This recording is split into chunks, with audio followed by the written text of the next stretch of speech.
Nahawanan na ang bukid sa mga basura sa temporary transfer station sa Pond A sa SRP ning Dakbayan sa Subo.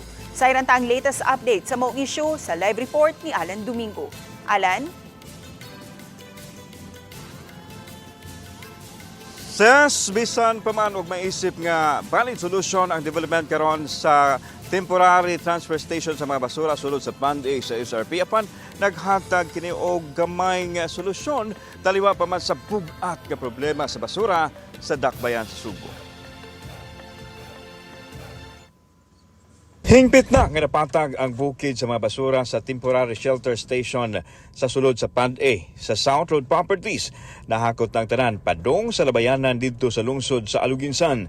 Aron dili manimaho kadtong mga nahabilin nga mga nangalata nga basura gitamakan kini og yuta. Gisprihan usab kini og medisina aron mawagtang ang baho sa mga basura.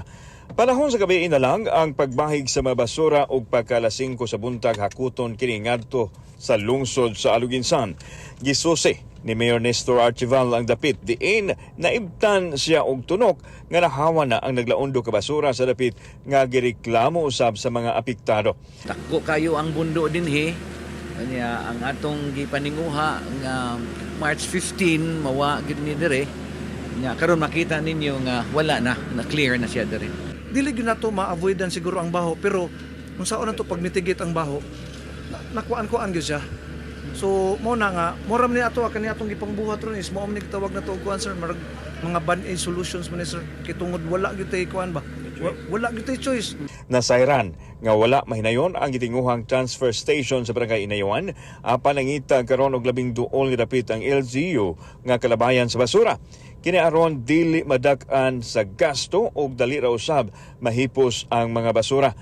Admitido ang mayor nga dakong problema ang basura apan gihangyo niya ang katawhan sa pagkooperar aron makatabang sa nasinating suliran karon. Ako yung gipaligod na nga makakita ka o landfill na mas duol asa na ito ilagay at waste.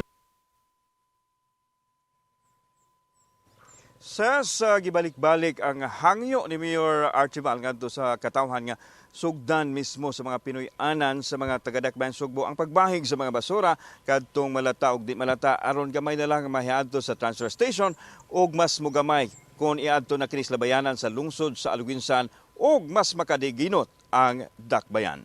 Ses. Daghang salamat, Alan Domingo.